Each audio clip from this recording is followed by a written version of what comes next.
தேவனுடைய சித்தம் என்கிற தலைப்பில் எபேசியர் 1வது அதிகாரத்தில் 9வது வசனத்திலும் 10வது வசனத்தை நம்ம பார்க்கும் பொழுது, காலங்கள் நிறைவேறும் போது விளங்கும் நியமத்தின்படி, அதாவது பரலோகத்தில் இருக்கிற பூலோகத்திலும் தேவனுக்கு கூட்டணும், அவருடைய குமாரனுக்குள் கூட்டம் என்கிறதா தேவனுடைய சித்தமாக இருக்கும். அந்த சித்தத்தை தேவன் எப்படி அடையாளப்படுத்துகிறார்னா, 1 தெசலோனிக்கேயர் 4வது அதிகாரத்தில் நம்ம 3வது வசனத்தை பார்க்கும் பொழுது, தேவன் பரிசுத்தம் உள்ளவர்களாக வேண்டும் என்பது தேவனுடைய சித்தமாக இருக்கு. அப்போ யாரை பரிசுத்தம் உள்ளவர்களாக வேண்டும்? 1 தெசலோனிக்கேயர் 1வது அதிகாரத்தில் 3வது வசனம், தேவன் தெரிந்து கொள்ளப்பட்ட பிள்ளைகளை பார்த்து சொல்கிறார்.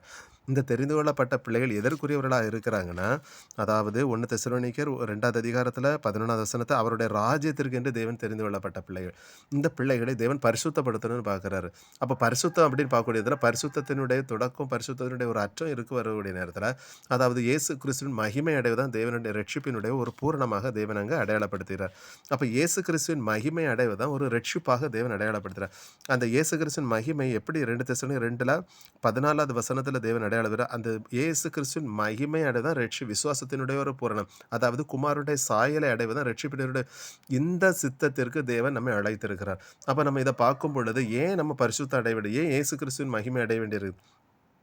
அதை பார்க்கும் பொழுது, ஏதேன் தோட்டத்திலிருந்து விழுந்து நம்ம ஒரு தேவ சாயலாக உருவாக்கப்பட்ட நம்ம ஏதேன் தோட்டத்தில் பிசாசனுடைய வார்த்தைக்கு கீழ்ப்படிந்த நிமித்தம் ஒரு சாயல் நம்மளை விட்டு இழந்தார். அந்த சாயலை தேவன் நம்மளுக்குள் பூரணப்படுத்த பார்க்கிறார்.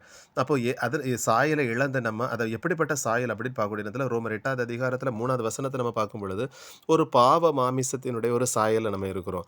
அப்போ இந்த பாவ மாமிசத்தினுடைய சாயலை இருக்கக்கூடிய நம்ம ரோமர் 8:2, ரோமர் 7வது அதிகாரம் 1வது வசனத்தின்படி ஒரு பிரமாணத்தினால நம்ம கட்டப்பட்டிருக்கிறோம். அந்த பிரமாணம் என்ன பார்க்கும் பொழுது, பாவ மரணம் என்கிற ஒரு பிரமாணத்தினால கட்டப்பட்டிருக்கிறோம். ஏதேன் தோட்டத்திலிருந்து விழுந்த நம்ம ஒரு பாவம், அதை நிமித்தம் உண்டான மரணம். அப்போ 2ஆம் மரணம் என்கிற ஒரு காரியத்தினால் நம்ம கட்டப்பட்டிருக்கிறோம். அப்போ பாவ மாமிசத்தின் இருக்கக்கூடிய சாயல் இருக்கக்கூடிய நம்ம ஒரு சாயலை அடைய வேண்டிய, இயேசு கிறிஸ்துவின் மகிமை அடைய வேண்டிய இருக்குது. அப்போ பரிசுத்தம் அப்படின்னு பார்க்கக்கூடிய நேரத்தில் 2 தெசலோனிக்கேயர் 2வது அதிகாரத்தில் 13வது வசனத்தின்படி, அந்த சாயலை நான் அடைய வேண்டிய இருக்குது. இயேசு கிறிஸ்துவின் மகிமை அடைய வேண்டியது. இயேசு கிறிஸ்துவின் மகிமை நான் அடையணும்னா எனக்கு உள்ள பரிசுத்த ஆவியானவர் வந்து அவர் தான் எனக்குள்ள இருந்து பரிசுத்தத்தினுடைய ஒரு அற்றத்தை அவர் கொடுக்கிறவராக இருக்கிறார். காரணம், தேவனுடைய சித்தம் நம்ம பரிசுத்தம் உள்ளவர்களாக மாற்ற வேண்டும் என்பதே தேவனுடைய சித்தமாக.